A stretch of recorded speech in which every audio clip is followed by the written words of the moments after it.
Before we get started in this episode, a quick announcement. As you know, I'm very passionate about acceptance and commitment therapy, and I also run a busy practice in Canberra. We're currently looking for psychologists who are registered in Australia to join our team, who are also passionate about learning about ACT. We provide supervision on a group and individual basis and training around ACT. So if this is you, if you're interested, please express your interest at strategicpsychology.com.au/careers. Look forward to hearing from you. And now back to this episode. Okay, life can be crazy. You're feeling like you're sinking, just trying to find a meaning. It's time for better thinking. Yeah, better thinking. Time to tune in. Let's go.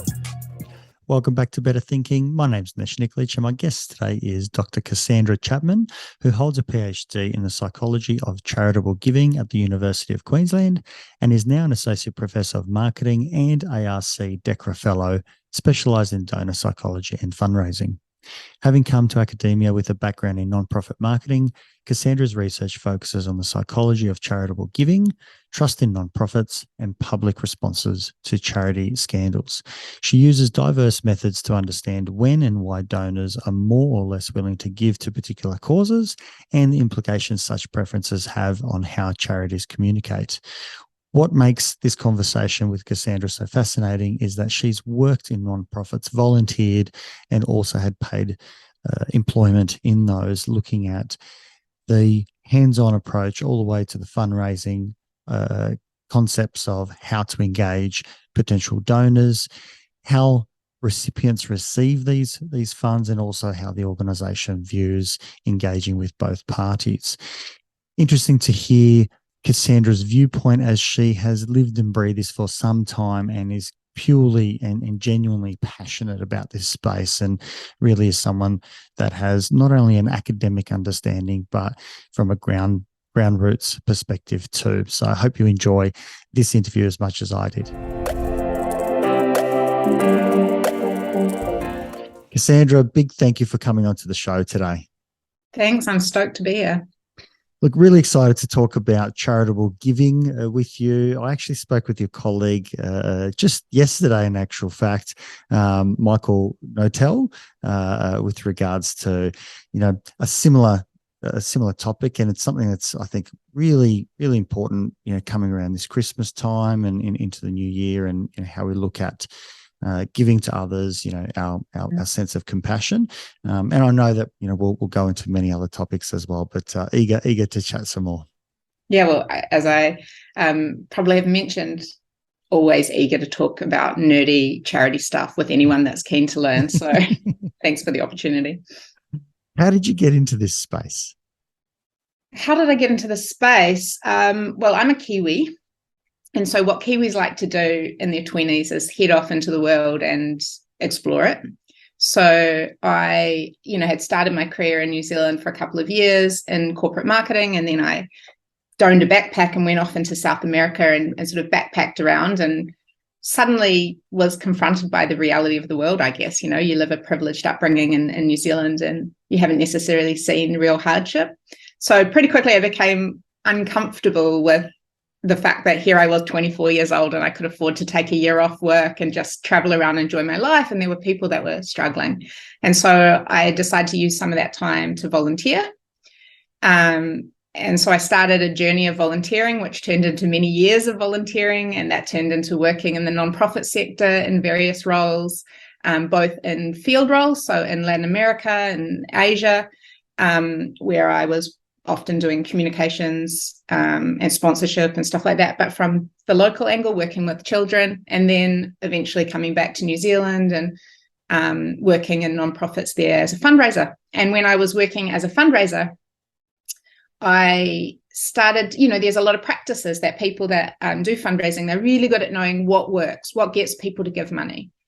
And so I was learning about what works, and I was doing these kinds of campaigns, but I was also, at barbecues and talking to people, and they were coming up to me and saying, oh, you work at a charity. Oh, why do they always come up to us in the street and harass us? Are those children really real? All these doubts and concerns about charities. And I was thinking, well, people don't feel great about the way we're fundraising, and yet we know that it's effective. And so I started to look at psychology literature because I was a psych geek, and I just couldn't find a lot of evidence for not just what works, but how it works and why it works. And I thought it's extremely important for nonprofits to understand the psychology underpinning the behaviors so that we can make sure that we're promoting giving in ways that feel nourishing and sustainable and make people feel great about giving. So I really just did a PhD to get some of the answers for people like me who were trying to raise money for important causes. And then the rest is history, I guess. It turned out I was kind of good at that, and there was a need for that, and so the work continues.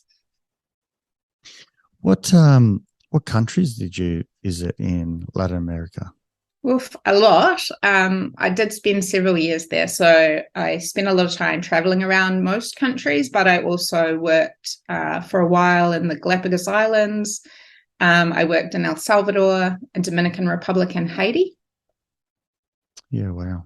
Yeah. And what sort of things struck you as a 24-year-old to start with, and obviously in the years following, what were the things that kind of touched you that obviously a drastic difference between what you were living in New Zealand or like Australia and going overseas and seeing a different culture, a different world? I think just it's all about degrees. So there's hardship and deprivation in Australia and New Zealand. Absolutely. There's many people doing it tough, very tough.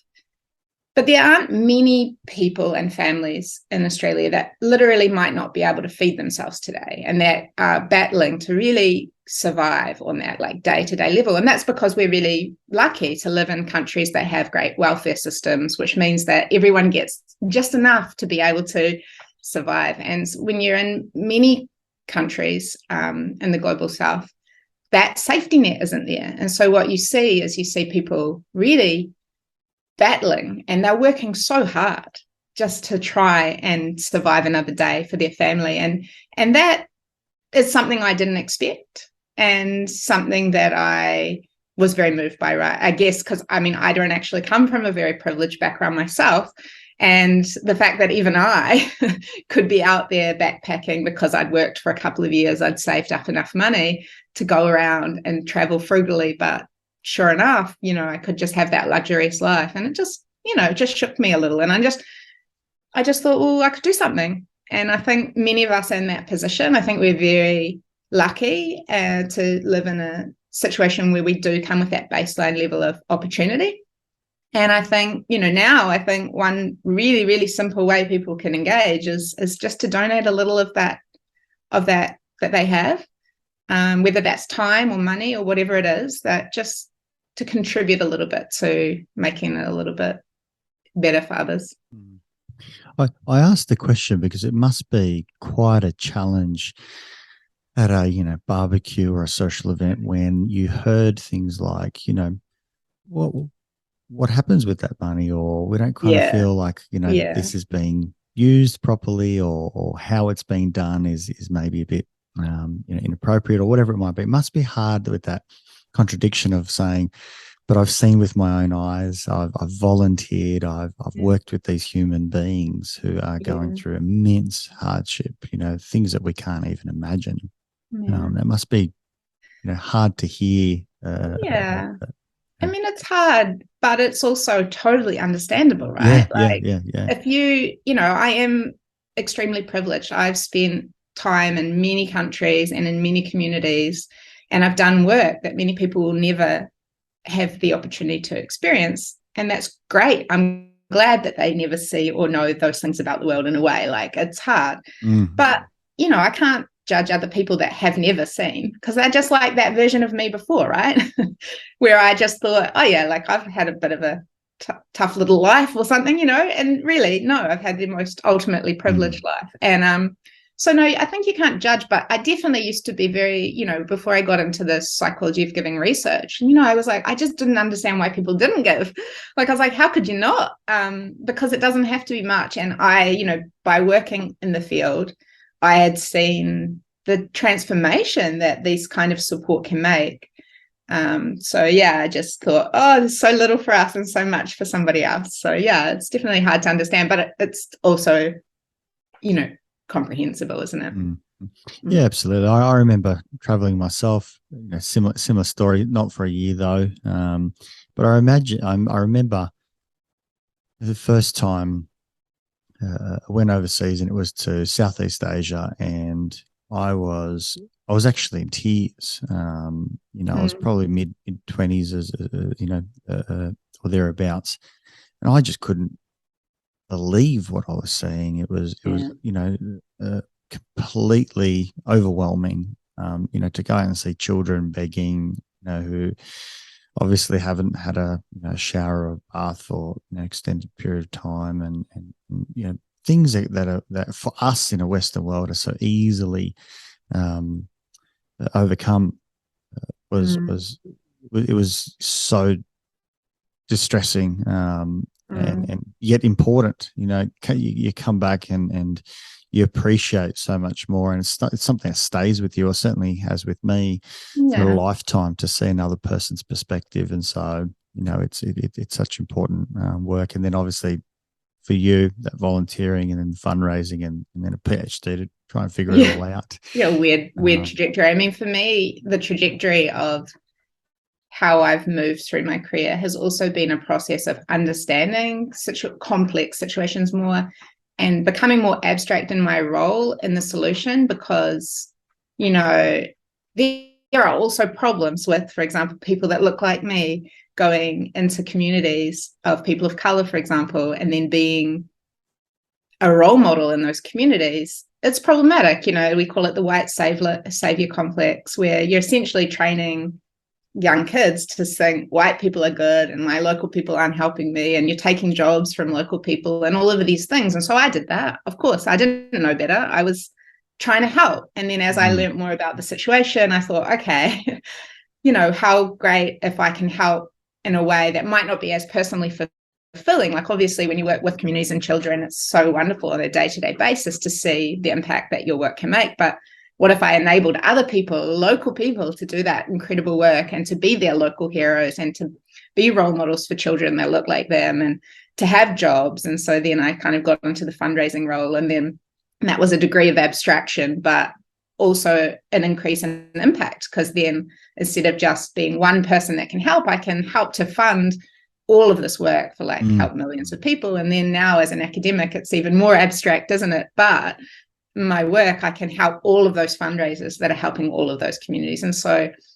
for me, it's a personally fulfilling way to do it, but it's also a journey. All of these things, there's no right way to do any of this. And so I meet a lot of people that get concerned about, for example, their giving choices, and they're like, oh, am I doing it the effective way, or am I doing the right thing? And, I just think, be gentle with yourself, you're in a process of learning, and you start, for example, seeing shocking things and thinking, oh, everyone's suffering and it's so hard over there. And then when you spend time in these communities, you go, oh, actually, there's so much joy and resilience, and, there's so much capability. And then you get to see that just with a little bit of support, incredible people around the world are enabled to transform their own lives. And that becomes very exciting to you. And then you think, I want to step back and realize that these people are extremely capable, and they've just not had the resources. You give them the resources, and then you just watch incredible things happen. I've watched children, orphans that had the most horrific start in life, now are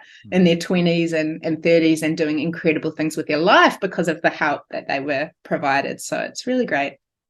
It's interesting how the luxury of the modern world for us means that we can think a lot. We do think a lot around, unintended consequences, which is a good thing. We can kind of ask, complex questions about, if giving money in this way versus that way, what might occur because of that might be unintended.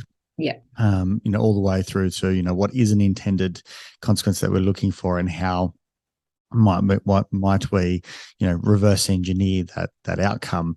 But interestingly, also, it's interesting how much time we can sometimes be spending on that, which, on an individual basis can be paralyzing in and of itself. We try and do the best, and by doing the best, we never do anything. And I know there's a gentleman that is fairly prolific at the moment with his sort of determination and his sort of physical feats. His name is David Goggins, and he talks about, not going out and worrying about what's the right way to exercise. It's like, just stand up and start walking, and deliberate while you're walking, do something. He doesn't care, lift something in the air while you're deliberating. The whole, idea of trying to do the right thing ends up actually getting in the way. And I think for a lot of us, we almost do that for everything now. I'm sure that Google reviews, Google reviews or YouTube reviews are probably, looked up countless times in the Western world, trying to find the right vacuum cleaner, the best something or other in 2022, versus just doing something, and as you say, it's a process. You learn from that, and you kind of recognize, hey, this isn't unintended, maybe there's a more effective way. Absolutely. And if you're not learning, then I think you got to be gentle with yourself, right? Like if you think about yourself when you were 20, then you think, how I thought about things I did. Well, I wouldn't do that like that now. And that's just a process of evolution. And I think it's the same with your giving, just do it. Like if something moves you and you think that's important, make a donation. And then what's going to happen is you're going to start a conversation with that charity. They're going to welcome you into the fold. They're going to keep you informed about the work and how it is transforming something in the world. And pay attention to that. And if you like those transformations, then keep giving to them. And if you think, well, I'm not sure that that's, then don't give to them again, find something else, but just learn, and because a lot of fundraising involves highlighting the need, and that's a really critical psychological factor. We don't tend to help people if we don't think they need help. So fundraisers will always be showing you the need, but behind the need, there's the transformation and there's the thriving that the support enables. And if you continue to receive communications from that charity, they will take you on that journey, and then you can be part of seeing those transformations, and you'll learn yourself about the complexity of these situations. And it's not as simple as it looks, and it's not just these needy people begging for support. No, they're like incredibly talented, capable people that just haven't had the opportunities we've had. Give them the opportunities, watch them thrive, and you'll learn that yourself through your giving journey. And that's what's so fun as a donor, I think. I can certainly say I previously had two, air quotes, sponsored children that I was giving to through World Vision, and one of the most lovely things was receiving a card with a photo of the child and watching them actually grow, that there's these little kids that are growing up, and then all of a sudden they've got, a little uniform on, and then, you see them, maybe kicking a soccer ball or something, and you kind of at least see small little pictures of what it looks like in their township, and there's something special about that. And the kids adore it. Like when I was in the Dominican Republic, my role for several months was as the sponsorship coordinator. So I would receive all the letters from the sponsors, and I would take them to the kids and give them their letters. And then if they could read, I'd just write a translation. If they couldn't read, I'd read them to them in Spanish. And then they would have them on they had lockers, and they would put them all on their lockers. This was in an orphanage. And then, I would help them write letters back. So I'd say, what do you want to say? And, it was 8-year-old. Oh, I want to say hi. Like, I don't know. They were just kids, they didn't know what to say. Children. Or they'd say, oh, we had, macaroni for lunch or something. And that, and I'd translate it back. And it was this beautiful thing to be on the other side, because I'd been a sponsor for many years, and you think, they don't want to hear from me. Like, why would they want to hear from me? But these children were just thrilled, and they were so proud that they had this friend in another country, and they'd have their photos of their family up, and they'd be like, oh, this is my friend Jane, and she writes me letters. And it's just such a beautiful thing. And so to be able to see that, how the kids, a friend of mine, we used to work at Child Fund together, and she sponsored a child in a community. And because she worked at the organization, she ended up in that community for work at some stage. So she was like, oh, like, it'd be wonderful to visit her child. And she said she walked into this child lived in in a literal mud hut, didn't have many possessions, but she walked in and there was only one thing on the wall, and it was a birthday card that she'd sent like 3 years earlier. And she was so moved. Like, she worked for the charity, but she didn't really understand like what a big thing it was that she was doing as that sponsor. And she was so moved by it. Like, sorry, that was 10 years ago, and I still feel emotional thinking about it, because that moment of realization, what you mean to somebody and to their life, in such a small token gesture of sending a card. So, and that's the hard thing, I suppose, that the charities try and convey how touching and important and heartfelt all of these things are. It's not just the money, it's the fact that someone cares, the fact that someone across the other side of the world takes the effort to do something, whether it's a card or a small little nominal thing that is, felt, in a special way, as we do with our loved ones here. But we all know what that feels like. It doesn't matter what the cost is. It's, most of the time, most of us would like a heartfelt, message in a card than something that, is shiny. But it's special stuff. Yeah. And of course, I've been talking about, just to clarify, I've been talking mostly from the context of international development work, because that's where I worked and what I did, and where I fundraised. But of course, there's many incredible causes closer to home. There's environmental causes, animal causes. It's not all about helping humans. And so there's many ways you can connect with incredible work. Anyway, I was just going to ask you about trying to learn what it is that makes people give. And also, if we can extend on that and talk also about what is it that makes people maintain giving. I'm assuming there's maybe a difference between what's the hook, what's the reason that someone is compelled to initially give, and what is it that either stops that from happening or reoccurring, or keeps someone from continuing to engage. Well, I'm curious about what your suspicions are. So whether you yourself give or not, what do you think might be some of the reasons that people give? Look, I'm assuming the reason why people give, at least probably the most largest reason, why it might be an emotional reason to start off with, that we're captured by, the story that we see on the television, or the person that comes up to us on the street and says something, or a photo that we observe. And more often than not, it's the, highlighting the need, the pain and the suffering. And we're looking to alleviate that as maybe a way to avoid our own pain, or to do it for other valued reasons. But I think for a lot of us, it's an emotional pain that we feel, and we don't like seeing another human being suffering. And if we feel we've got a capacity to do so, then we are likely to do it. I also think that friction is a big part of this as well, where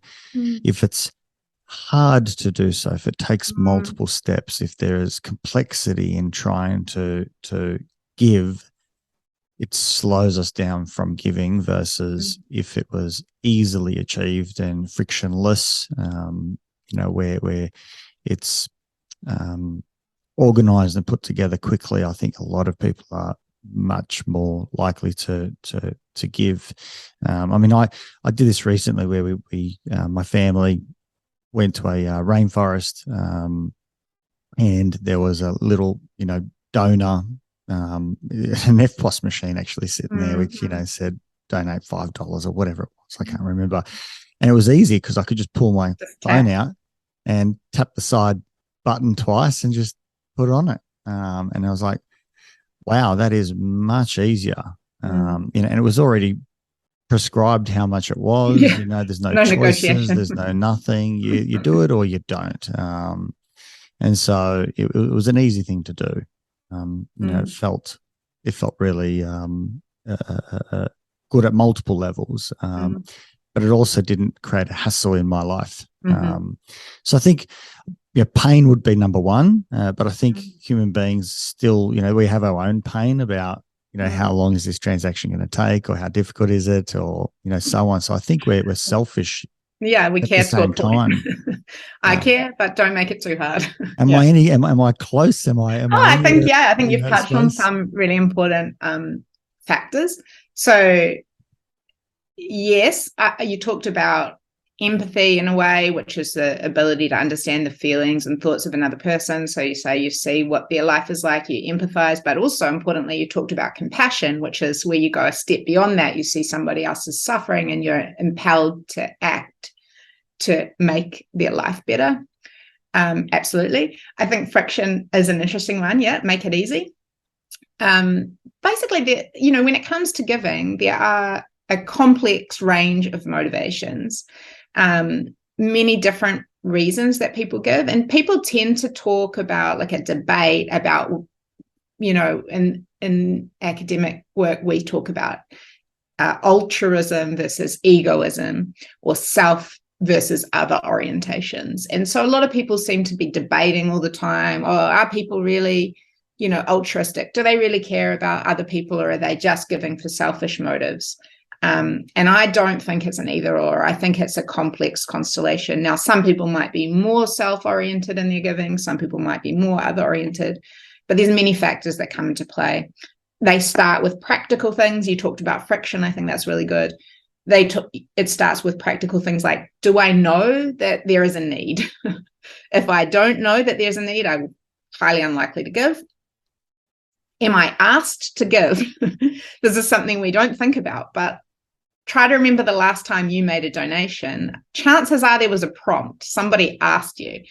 There's very few people that... The marketing world calls it a call to action. A call to action, exactly. We call it solicitation in fundraising. But, very few people wake up on a Saturday morning and spontaneously go, I might give away $100 today. Let me just think where I'm going to give it. It's just not how we work, mostly because we're just busy thinking about other stuff. And so even though we get annoyed by being asked to give, you have to remember that if somebody works as a fundraiser for charity, their whole mission is to raise support for people or communities or entities that need it. And so their whole goal is to ask you. You don't have to say yes, but you should be glad that they're asking, because if they don't ask, then no help will be provided. So there's pragmatic factors like that. There are, as you suggested, emotional factors. My apologies for jumping in, but geez, that's simple and obvious once it's said. Totally. We need to just ask. It's almost it's no different to anything else. When someone says, "Oh, I can't find a date," or "I can't," it's like, have you asked anyone? No, I haven't. Yeah. Well, if you ask 50 people, someone's going to say yes, and obviously I'm being a bit sort of broad there, but you're so right. We've just got to ask, because there's a numbers game, and there's people who want to, but they're just not being asked. Yeah, and we want to, and many of us, around 80% of Australians give to charity in any given year. So most of us do give, but we don't constantly give. We don't give to every cause. We don't give every time we're asked. And so, I want people to feel fine to say no, but also to joyfully say yes when the time and the cause is right. And, to accept that fundraisers, that's their job. They're going to ask you. So we have pragmatic factors. We have emotional factors, as you suggested, things like empathy and compassion, things like guilt, fear, anger, joy, pride, nostalgia, all kinds of things about how we feel. There's also something we call warm glow. The economists came up with this because in economics, everything's an equation, a sort of cost-benefit equation, and it's all about personal utility. So economists find it very hard to understand why anybody would feasibly give away their money to benefit somebody else at their own personal cost. Like, it just doesn't make sense to an economic's mind. Bloody economics. Yeah, it's fine, but just people like that, that's how they think, and there's a lot of people that think this way. So they literally invented a concept which they call warm glow, so they can put into an equation and then they can balance it. And warm glow is that good feeling you get when you make a donation. If you do something kind for somebody else and afterwards you feel a little bit like, that was nice. So economists go, well, that's the emotional kickback you get. That's your reward. Therefore, you're getting something for it. Therefore, it's not altruistic. And is now that the egoism? Yeah. Okay. They call it impure altruism. So you can still care about others, but it's not purely about others because you're trying to get this good feeling. So that's true. That's another factor. And then on top of those, we have more egoistic factors. So some people give, for example, to receive what we would say reputational benefits, to have other people think well of them. So we know that generally we look positively upon people that do kind things for others. So strategically, if you do give a lot of money away, people are going to think you're a good person. People can also give for reward, material rewards. So whether that's a tax rebate or some kind of gift in exchange for their donation. And then there's rational concerns such as, will my donation have an impact? Will it actually make a difference in the world? How is my money going to be used? There's lots of factors that underlie. And then my own work has focused a lot on things like— I can just jump in quickly before I finish. For me, that was actually quite beautiful that World Vision provided a pie chart and they split it all up to let me know in a very transparent way how the money was being spent. And I actually remember in my mind, I just thought the money just goes to the community, and I wasn't insulted by the pie chart. It was actually an educational experience for me going, oh yeah, you actually need all of these other things. And that, I think it was something like 30% went to the community or whatever it was. But you look at all the other components, you're like, yeah, how else are you going to achieve this? It needs to be, and hence why it's on scale. And I actually felt really positive about that. I didn't find out in a, from a different place. Maybe I would have been insulted at that point. It was like, no, they're educating me. They're not hiding this. This is a real transparent way to deal with their donors. And I was like, this is amazing. This is how all charities should be. And obviously, I was a young kid, but that's part of that process of educating people that this is what it takes to run a charity. Yeah, that's a really important point. And you'll find that almost all charities or nonprofits will provide a breakdown of how their donations are distributed.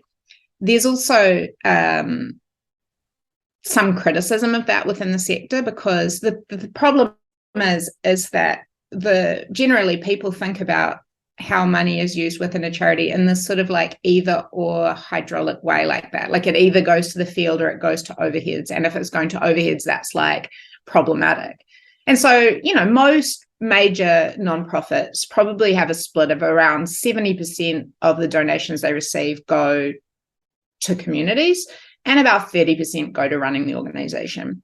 That's pretty typical. Maybe I got it the wrong way around, but yeah. No, you did. Because World Vision for sure has a 70-30 model, 70% to the field. But the problem is that when people talk about overhead, they talk about it as if it's like fat in the system. And I know you weren't doing this, you're actually understanding, but people often do talk about it as if it's like wasteful. But if you want to do important, impactful work that genuinely changes circumstances, then you need, for example, accountants. You need, for example, program officers that oversee how that work is being done. You need monitoring and evaluation specialists that are testing to see if the impact that it was intended is actually happening in the community. You need fundraisers that are getting out there raising money for the projects. You need managers that can oversee all of this work, and that's all overhead. Look, for any listeners, and I know that all businesses would appreciate this and understand this, if they were running on a 30% profit, they would be, the Apples of the world, or the Googles of the world. Well. They'd be doing exceptionally well above their peers. It's a very, very hard thing to be able to pour 30%, into overheads only, and then the rest. Versus even if you get 30% profit, it's remarkable how well they can do on a smelly rag, not because they have to, but because they choose to. They are cutting, as much fat off as possible to give back into communities. So but imagine what they could achieve if we enabled them to invest in Oh. growth. Anyway, that's a whole other discussion. But, what I've found is that people often think about it in this black and white way about overheads. But when you talk about it like this, they do see very quickly, they're like, oh, yeah, you're right. Like, why am I so obsessed with overheads? So I hope if anyone's listening, they will rethink their obsession with how much goes to the field and know that investing in organizations that invest in growth and fundraising and good monitoring and evaluation is also a really good way to do it. And it's really hard for organizations that don't invest in that to scale. So you might think, oh, my donation is getting to the field, but then they might only help 1,000 people, whereas that organization can help 10 million people. And so if you think about that, if you really care about impact, you actually shouldn't worry too much about the overhead ratio. Anyway, so and what's actually fascinating is whenever we look at like large companies, all their money goes into overheads to start with. To be able to go, from something small to actually affecting, millions of people, the investments are massive. This is how the whole stock market works. Yeah. People pour in billions of dollars to try and get a company to just, sell one thing. So it can get traction. So we actually need overheads to be large, exactly. Not just because there's people on the ground, but in actual fact, building infrastructure, building systems, building scale, getting out to more communities, setting up software and other things so that things are frictionless and they cost less over time, and et cetera, et cetera. We want, for impact reasons, exactly. Lots of overheads, because you can also employ really smart people to find the most economically viable ways to continue to give in a more broad sense. Absolutely, you get it. I love it. But I jumped in. I interrupted you. I'm not sure what I was. I think we were just talking about the motives, and so I was summarizing the different kinds that we talked about. Things like practical concerns, emotional concerns, egoistic concerns. Rational information. And I think the last thing was just that I've been doing quite a lot of work myself on the role of identity. So how the groups we belong to, the meaningful groups that we belong to and that we perceive as being important to our sense of self, can influence the way whether we give or not, and also where we distribute our donations.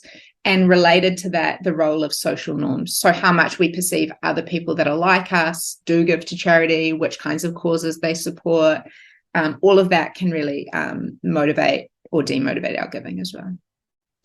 And what are some of the factors for people maintaining the giving that they provide? For me, my giving, at least with World Vision, stopped when they instigated stopping. So the child had left the particular region, and maybe, 6 or 12 months later, the other child had also left the region. And I interestingly, I took, I was younger, I took it in interesting ways. I think I felt a bit sad, and even a little bit hurt, strangely enough, that I couldn't see any more of this child's journey, and probably the white person sort of problem as well. I had these ambitions in my mind that one day maybe I'd go across and meet this child, as feeling like I had done this very specific thing for this very specific child. It had all great hooks, and for good reason, and in many ways it's still important, but it was fascinating how I responded. Hence why I'm asking the question, and obviously it would be very different as an older person to sponsor a child versus as a younger person sponsoring a child, as we change as human beings ourselves and our own identities. And it's really interesting. But I did used to work at several child sponsorship organizations, so I do know a bit about the child sponsorship process. It's, in terms of like a fundraising product or the way you can fundraise, it's an extremely sticky way to get people to continue to give, right? Because they have a genuine relationship with another human being, and their giving is symbolically for that person. So usually, at least how it used to work, is direct transfers to those children. These days that was problematic because some people in the community were thriving while other people were struggling, and it just depended if there were sponsors. And so for quite a long time, all these organizations, what they do is they pool the resources. So you sponsor a particular child within the community, but the money goes from all the children that are sponsored to support the whole community. And the community will usually choose their priorities. Like they'll know how much money is coming in each year, and they'll have as a community, they'll rank their priorities and they'll invest, we'll put in a new borehole, or we'll upgrade the school, or whatever it is. But you still have that personal connection. So even though your money is going to the community, your relationship is with the child. And so, of course, it's extremely hard to cancel, because you're like, well, that's a human being on the end, and I know them and I care. So in this way, it's a really good way to get people to maintain that. And it's a meaningful connection, but it's a really challenging time when the child graduates out of the program, for example, maybe turns 18 and moves to the city, or whatever it is, because often you've built a sense of connection with the child rather than the organization. And you've watched them grow up. Like, you see their facial features change, and then, it grows up into a little boy that's, now a teen, and you're kind of going through this. It's like, oh my God, I've actually followed them through, their development, at least a part of it, and it's beautiful. It's such a beautiful thing because of that humanness, it's, I felt I had a relationship with the child, not with world vision. It was like, but that's the challenge for the organization, right? Because then when the child leaves, now, exactly. And that's what happened with me, right? I then left world vision after that. Exactly. So most organizations don't have that kind of connection with an individual beneficiary. So I suspect the thing that keeps people going, and I'll be honest, there's not a lot of research on this. There's really not a lot of research on sustained giving, like really not much. So this is an opportunity, I think, for us to learn more about the psychology that sustains people in giving. But I would suspect it's the same sort of psychological factors that get us to sustain a lot of behaviors. Habit is a really big one. So, if you're like me, the way I give, I tend to sign up for, regular payments like direct debit or monthly credit card payment. And that's because I've chosen where my values lie and the organizations that I believe in and I want to support. But like you talked about friction, I don't want to have to go and make a donation whenever they ask me. I just want to know I've committed this much every month and that's going through. So it's like a subscription model where you don't have to think. It's happening. Yeah. You get that nice feeling. You're contributing. You can still feel the compassion and the altruism, and you see how your work is transforming. They keep me posted, so they don't ask me much for additional donations because I probably give to 5 or 6 organizations in this way, where I give like a monthly amount, and they all keep me posted about like how that's being used in a maybe biannual newsletter or something. And I like to read that and say, okay, because I want to reevaluate as well. And like maybe my values change, or maybe I think there's a new priority that I want to invest in over time. And so I might change every so often. But I think that habit, or like that set and forget, is a good way to give, and a reason that people do continue to give. And because we do want to contribute, or I think most people do want to contribute, but we're busy and our lives are a bit overwhelming. And so I do encourage, if you're one of those people that's, you do want to contribute, but you feel a bit overwhelmed by the whole process and you feel, harassed, then maybe just make some time on a Sunday morning to sit down and think, what are your values? What are the things that you want to see happen in the world? Whatever it is, like maybe you're like really upset at the idea that animals get treated poorly and you want to just make sure that somebody's looking after them. Or maybe, you've experienced cancer in your family and you've seen what that does and you think, I want to invest in research for a cure. Whatever it is, sit down, make your little list and just sign up. Just go and proactively sign up to the charities that you care about and give the amount that feels sustainable for you. And I think that is a really good way to sustain giving from the donor side. Some people I think give out of sustain their giving out of like a guilt. They think, oh, but I do have so much and like I should give. Like, yeah, I just dropped $200 on dinner, with my friends, and I can't. And then there's this child that's so hungry, that kind of challenge or whatever it is. I bought some new shoes, or, like I've just rented a nice car or whatever. And then you think, oh yeah, it does sit a little bit uncomfortably when you think about the hardship. And so that could sustain people. But there's not a lot of research on it, to be honest. So I'd be curious. I think it's just that people choose the things they value. They get reinforcement. They see from the charity that it's making a difference, and it's easy to keep doing it. It's interesting why the reason why I don't judge feelings, because there's a functional reason, and there's often value in the ones that we would sometimes negatively judge, like guilt. It's good reason for guilt. And it's guilt is very functional in many ways. Yes, it can be used and abused by, for example, family members on children, but it's also a way in which we can feel motivated to do something that might not necessarily be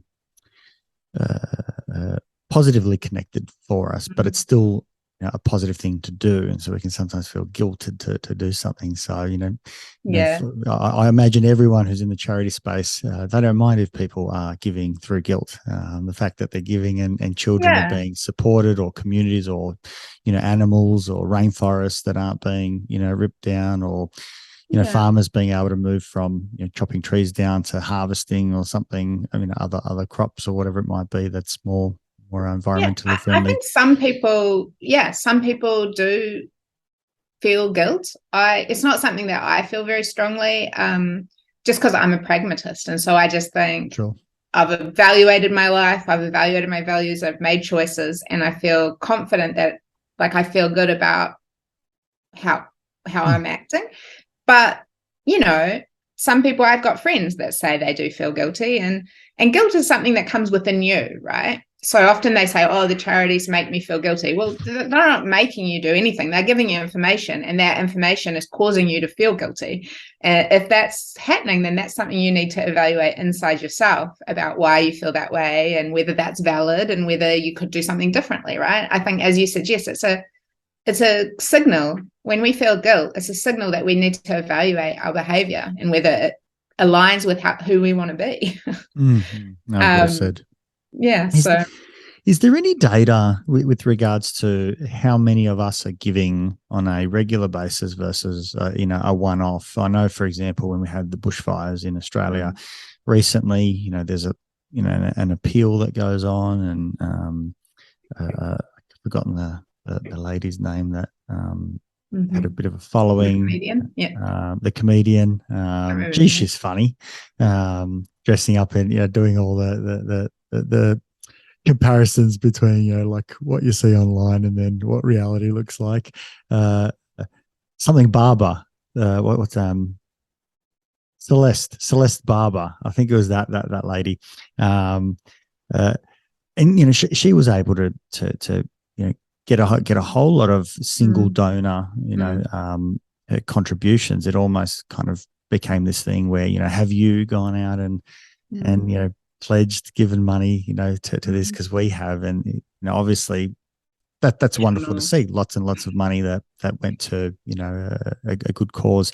Obviously, there was a bit of controversy around that over time, which we may or may not get into today. But how many of us are doing a single one-off?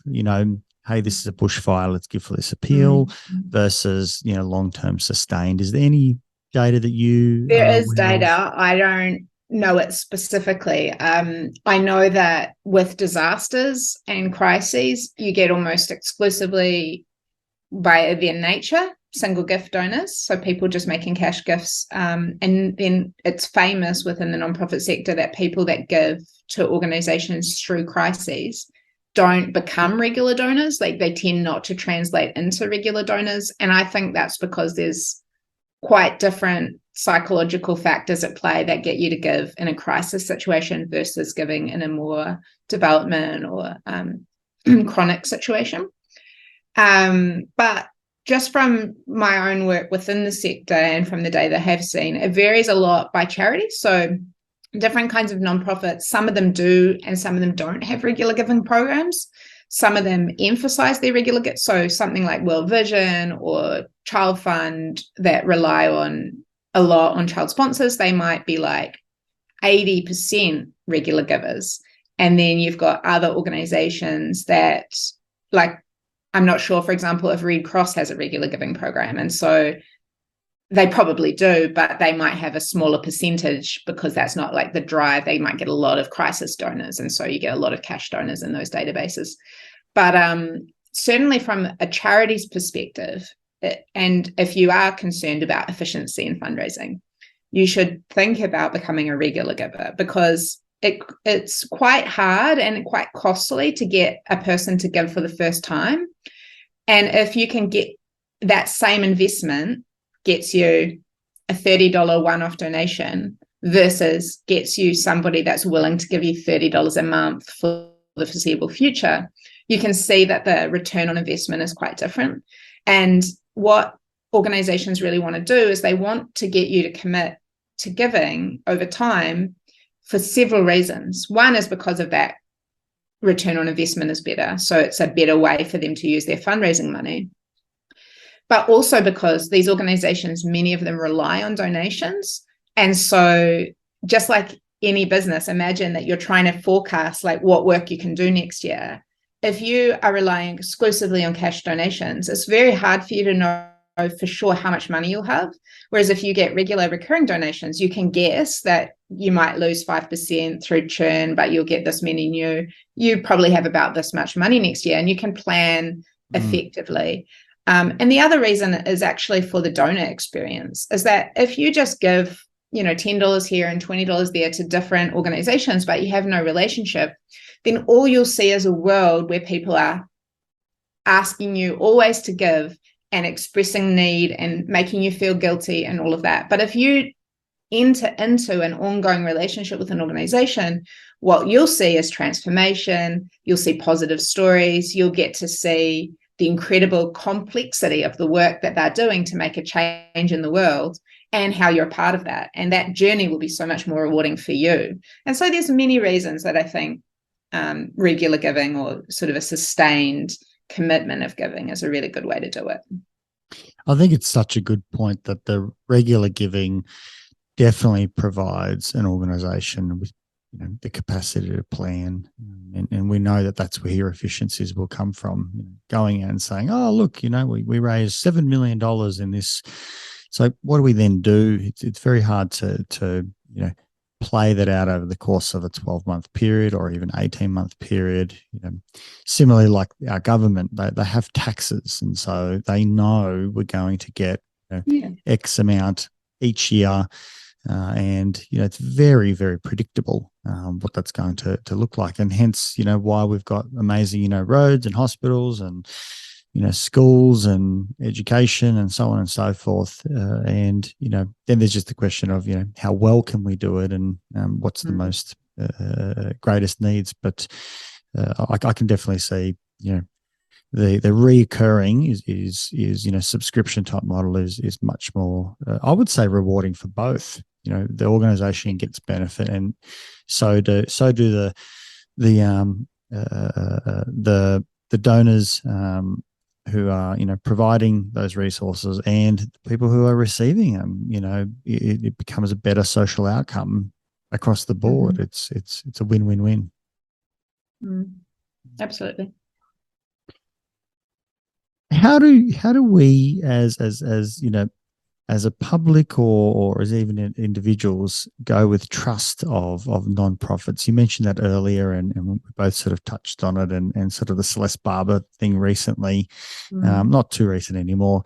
And I actually don't even know what the issue there was, other than there was a question mark about how those monies were going to be given to which, RFS units, and people were thinking they were giving it to a specific RFS, and it was being divvied up in different ways. For me, I don't care. I just think, it's just good that it's going to, the RFS or anywhere that has a strong need. But how do we go with trust? It seems like this is a problem. Is that because obviously money is an important commodity, and everyone's, cognizant of that. And so if we are giving it away, we want to make sure that, it's used well. Yeah. I mean, psychologically, it's really different from the way we engage with other companies, right? If I want an iPhone and I walk into the Apple store and I give them my, whatever it is, $1,000 or some ridiculous price tag, they give me a phone and I walk out with a phone. So I don't need to trust them with my money or anything like that. Like, are they really going to make an iPhone? Like, yeah, I've got the iPhone in my hand. And so with giving, it's so different, isn't it? You giving for the promise of work you'll never observe. And that's happening often. I mean, even when it's happening locally, you're probably never going to see it unless, like I say, you become a regular giver, and that's why they try to give you that information so you can observe it over time. But you're probably never going to be in that community. You're never going to see that exact thing. And so you have to trust. You have to believe that broadly what you're giving for is how it's going to be used. And, trust then becomes something critical for nonprofits. And there is data, my own data has clearly shown that there is a relationship between how much we trust either other people in general, charities in general, or the specific organization, especially the specific organization, and how much we donate. So absolutely, for organizations working in the nonprofit sector, trust is a critical component for their sustainability over time. Now, there's been a narrative for some time in the media and also within the nonprofit sector. If you go to, for example, conferences and stuff where people congregate and talk about these issues, there's been a narrative that there's a crisis of trust in charities, that the public are losing trust in charities. And this you see headlines about it all the time, all around the world. And so this is concerning. If this is true, we're worried, right? And so my colleagues and I actually went to try and understand where this narrative is coming from. And we found some data that allowed us to test this. So we were able to look at how much people trust NGOs in something like 40 to 45 different countries. And we were able to look at it over a period of almost 10 years. And actually, when we looked at the data about this, the evidence suggests that there isn't a crisis of trust. So this is wonderful. If anything, trust is increasing slightly over time. So this is a good news story for nonprofits. But why is it that we feel we're so concerned and we have this feeling about maybe a growing mistrust? My suspicion is that, you see headlines about inappropriate behavior in organizations, in nonprofit organizations, and this worries us. And there's reasons you see these headlines, partly because, news stories, they love the shock, right? And so when you have a nonprofit, then your mental model is good things.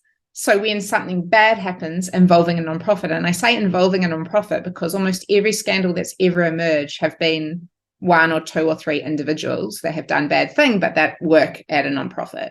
So it's very rare that it's the nonprofit itself that is doing something scandalous.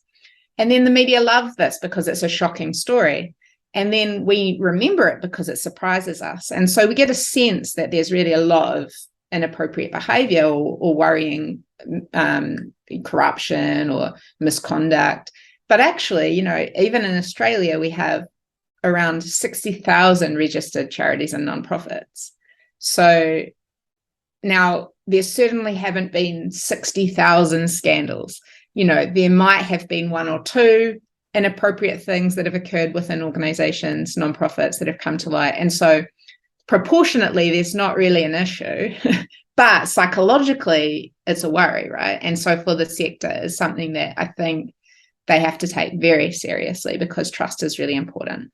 But even the language that media, I mean, I could talk about media forever. It's one of my bugbears, but the language that media put to it is things like it's a scandal. It's the biggest thing since blah blah blah. It's just all nonsense catchwords that obviously grab eyeballs because they're their business is about catching eyeballs, and writing scandal is very interesting. It does grab eyeballs. But it is interesting that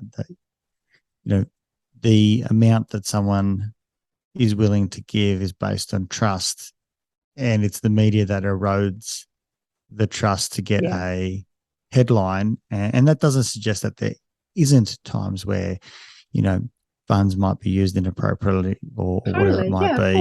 But that's no different to, funds in my household are used inappropriately, because it's very hard to run a 100% efficient household, constantly all the time. There has to be times where errors are made, or, you plan on something, but it just wasn't a good decision. There was an unintended consequence that you couldn't see. And so, and there can be bad actors, right? There can be people that are deliberately defrauding. This happens.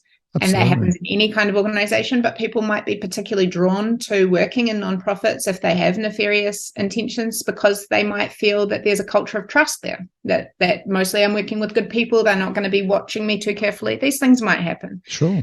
But we have data, we've studied this, my colleagues and I, in particular, Matthew Hornsey and Nicole Gillespie and I, have studied a lot of stuff about trust and scandals involving nonprofits. And, our data show that the exact same behavior committed within a nonprofit has much harsher repercussions than the exact same behavior occurring within a commercial organization. And that's because people are just surprised. They just think of the nonprofits as the good guys, and something bad happens there. They lose more trust in them. They're less likely to engage with them afterwards than if that same behavior occurred in a identical organization that didn't have nonprofit status. And so, we are operating in a world where nonprofits are probably held to higher penalties.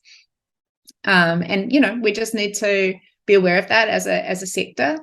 And, maybe as people in the world, then we just need to remember that humans are humans. Things are going to potentially happen. And, we need to be a bit aware of that. And in actual fact, it's fantastic when something is genuinely uncovered, not talking about these ridiculous stories that blow little things up, but when something's genuinely uncovered, the charities are happy, as is any organisation, is happy to find out about it. Yes, there's reputational damage, but then they just go in and fix it, and they say, this is not the way to conduct ourselves, and well, that's what they should do, right? They should apologize and rectify. And let's hope.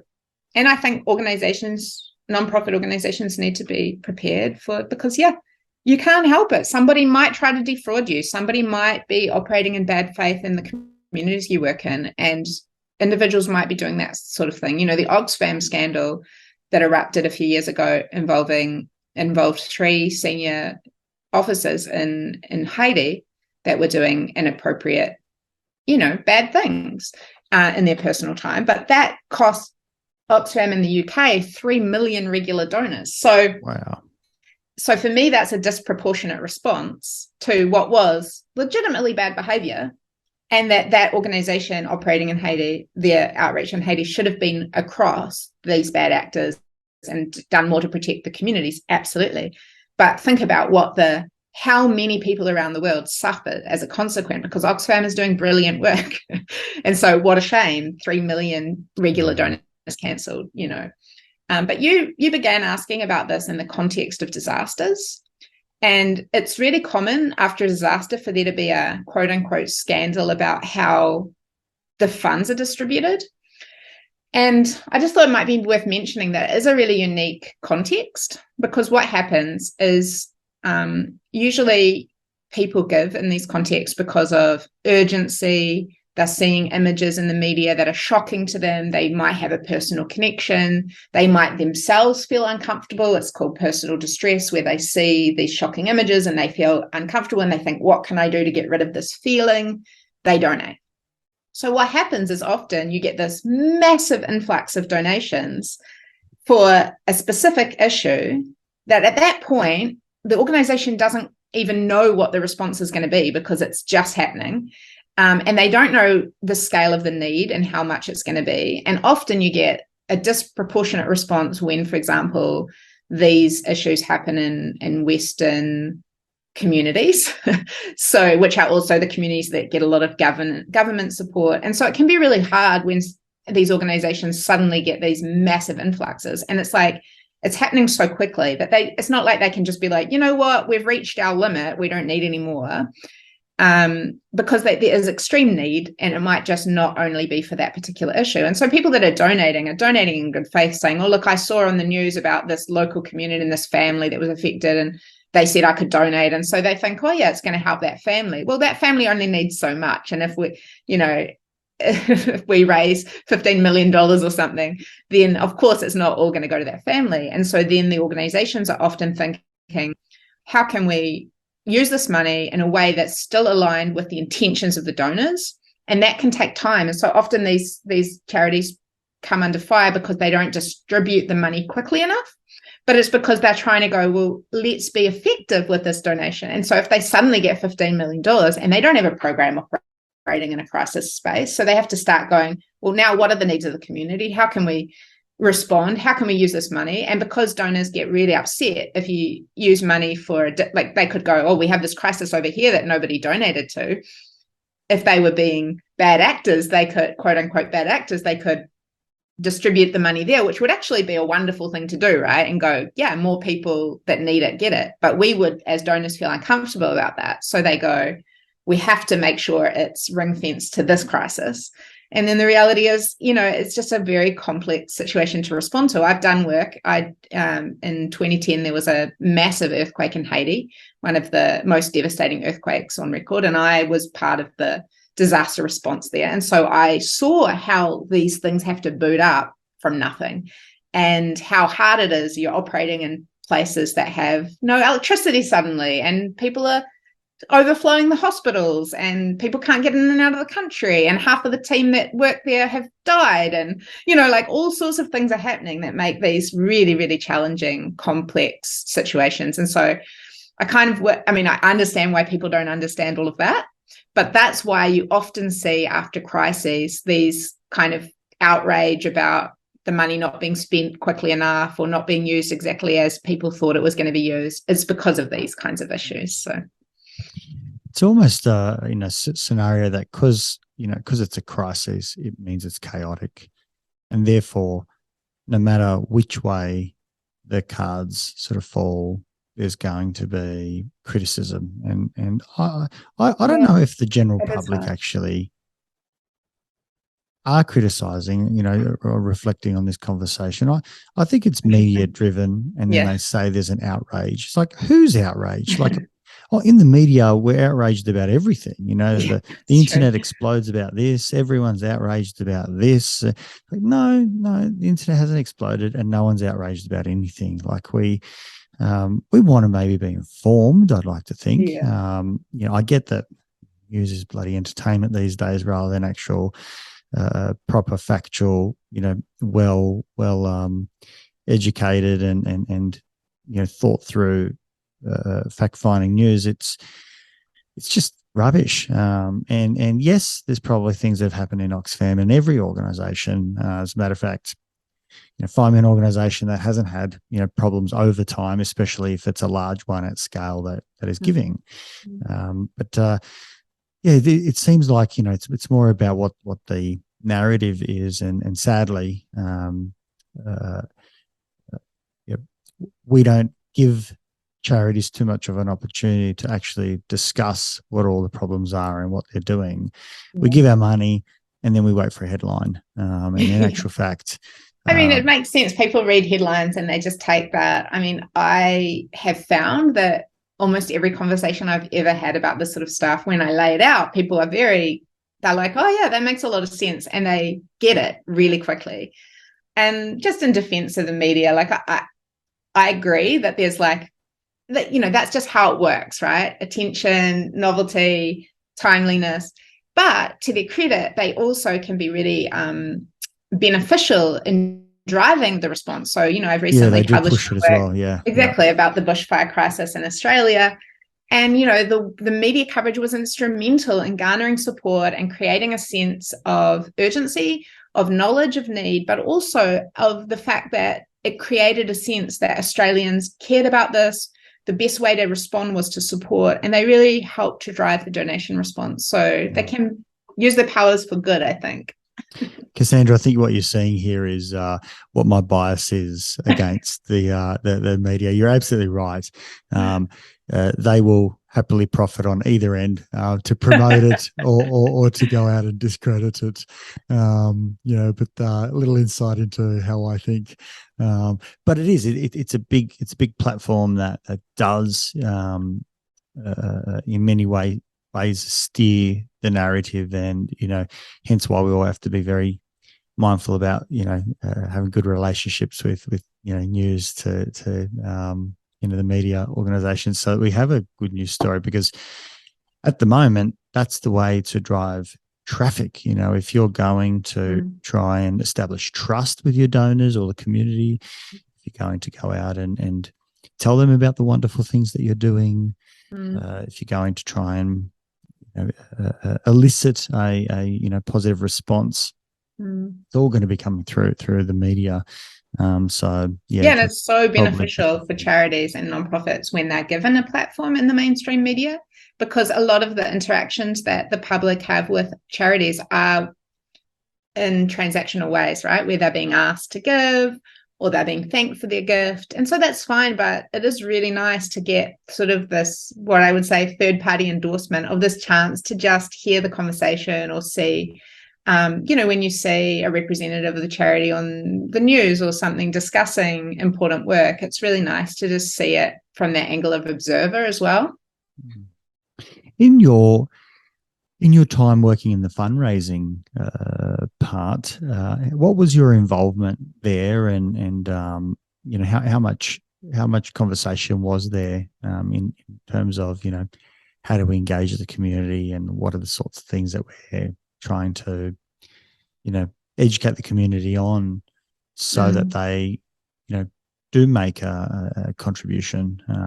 Is that a conversation that happens at many levels? I'm assuming it's different at each level. Obviously, salespeople, or the collectors, or those that are trying to elicit a response, is different to marketing executives that are at a higher level. And obviously, you need the bean counters to look at what does that spreadsheet look like, because we have to tell everyone about how much we're spending, and we can't just go absurd with all of our advertising. It has to be incredibly cost effective. What was your involvement in that part? Yeah, I mean, so as you point out, there's many different points of contact within a fundraising structure, and so my job wasn't directly talking to donors.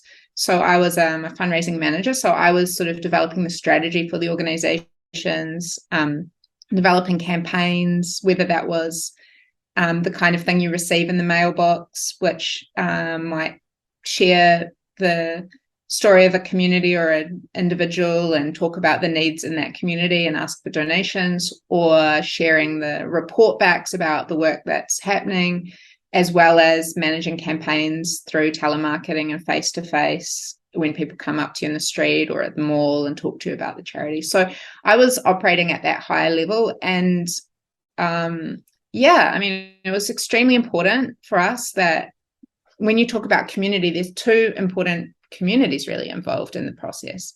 So my own research in this space and my own, I guess, theorizing about donor psychology really emphasizes that the person that's making the donation, is just one part of the picture when it comes to charitable giving.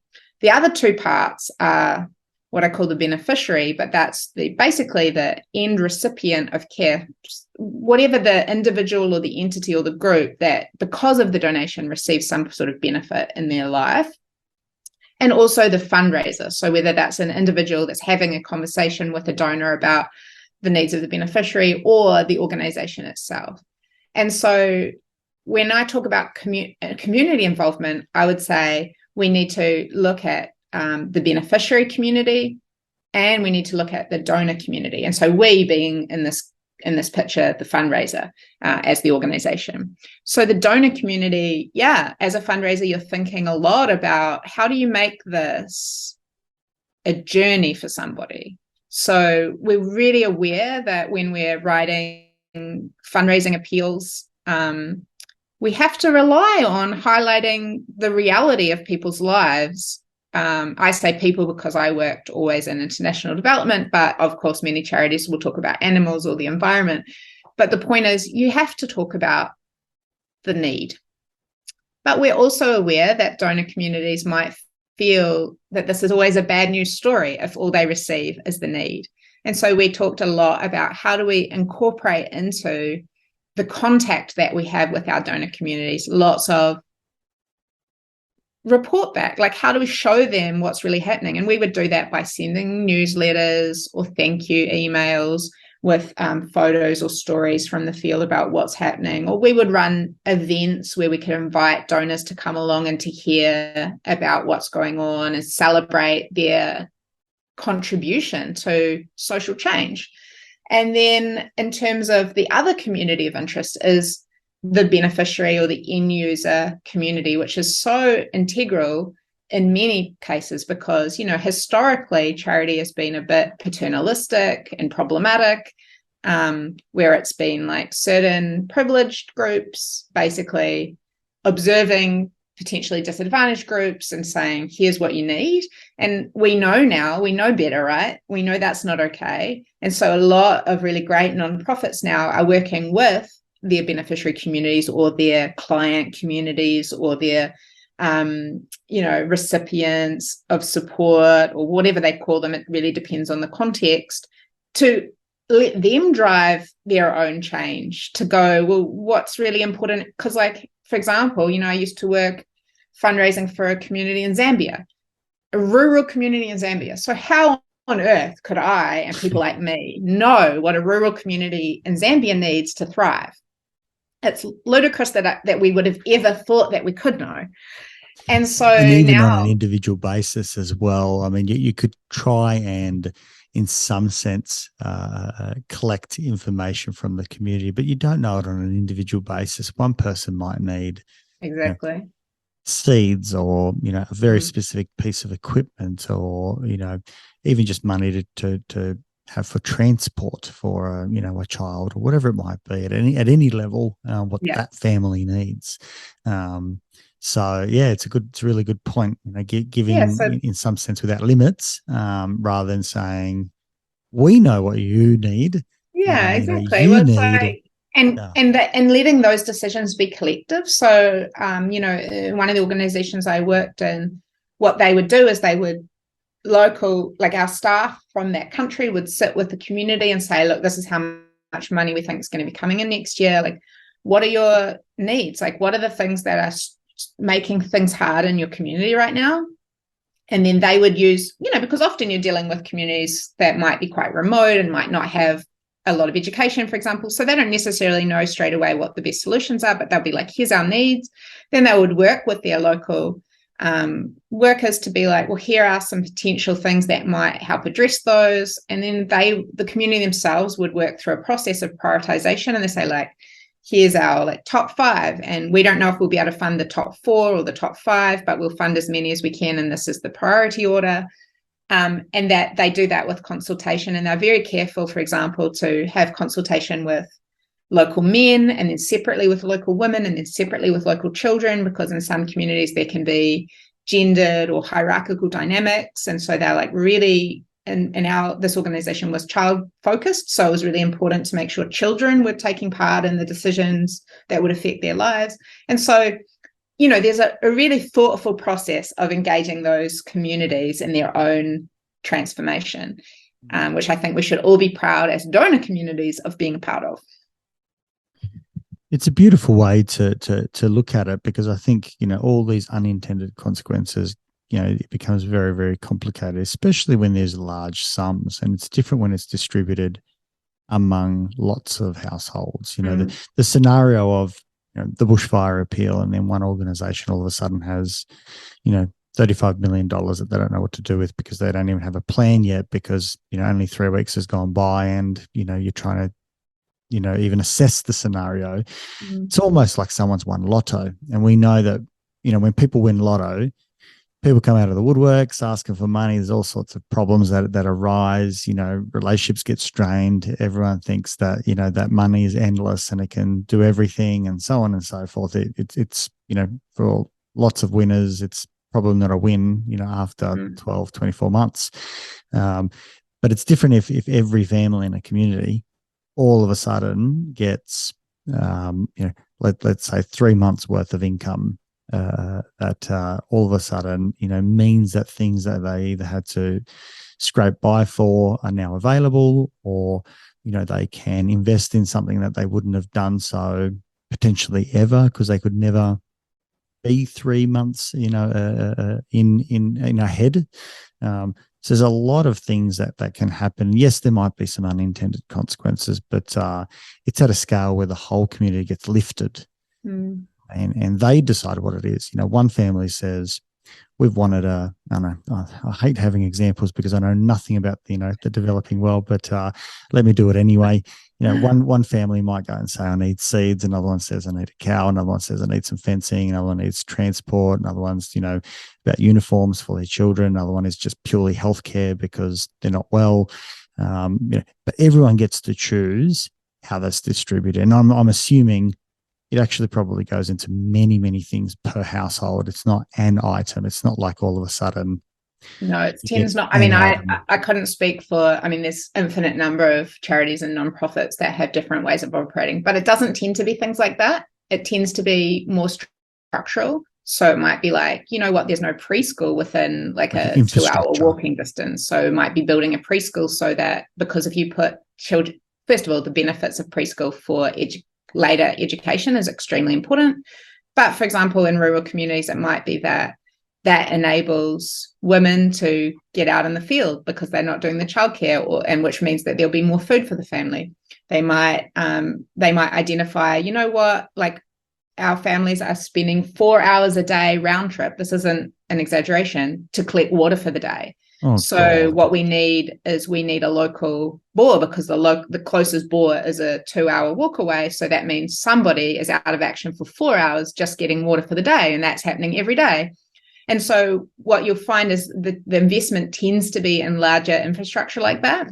That will benefit everyone. That blows my mind.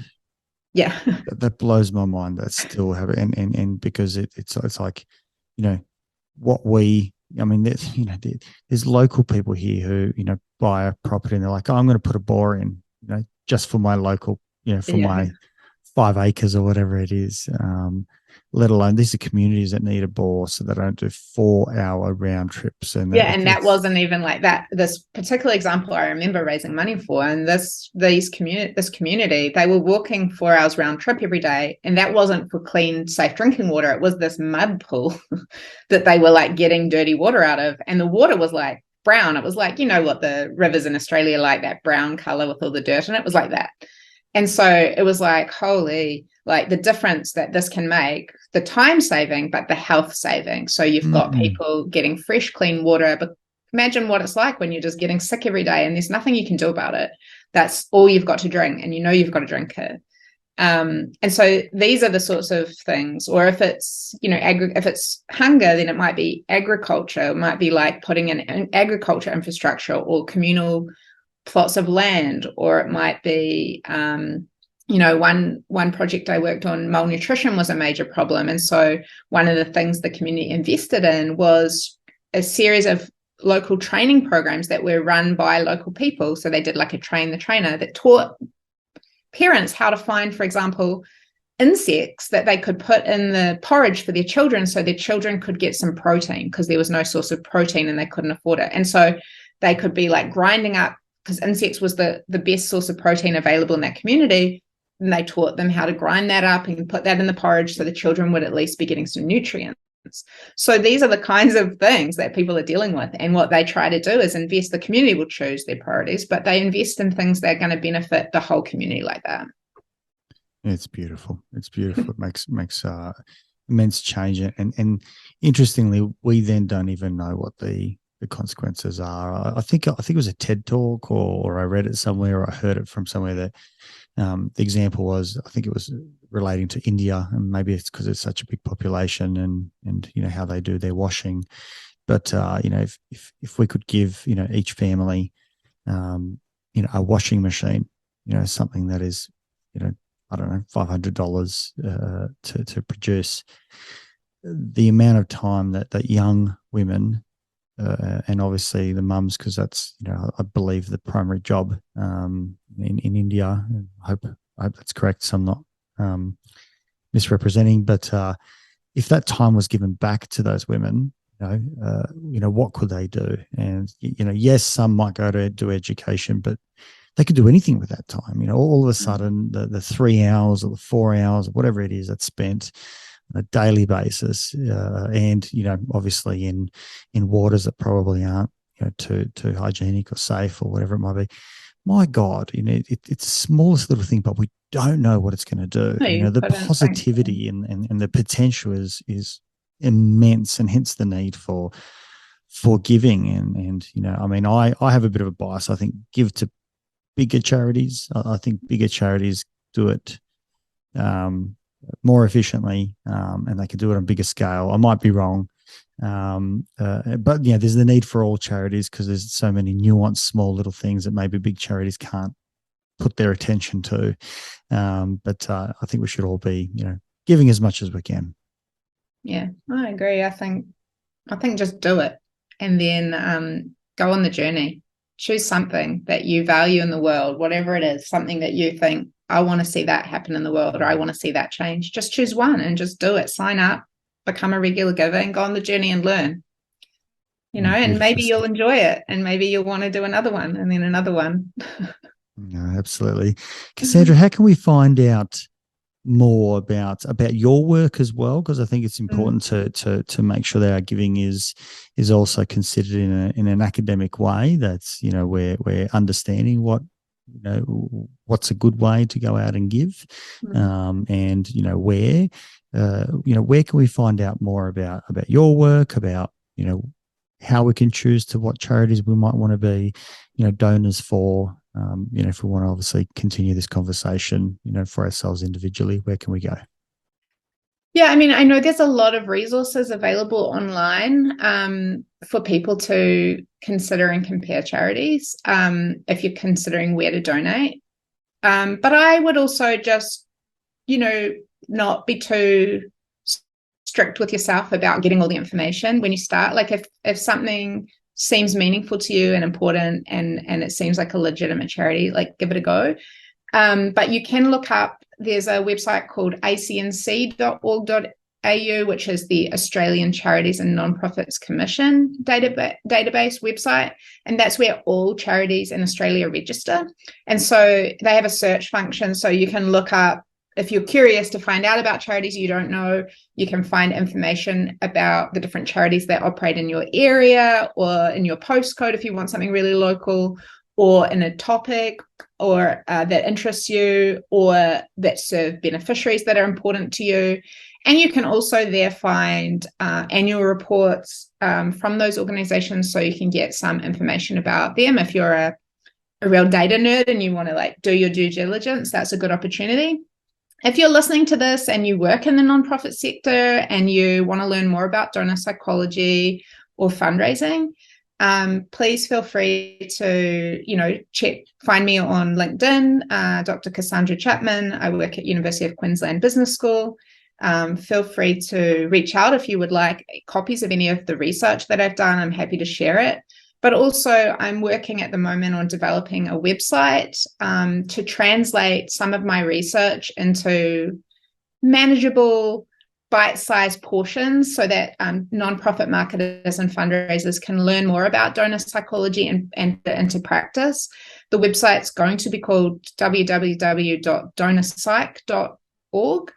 And it should be available probably around the end of January. So look out for that, and hopefully there'll be some good resources to help with your fundraising.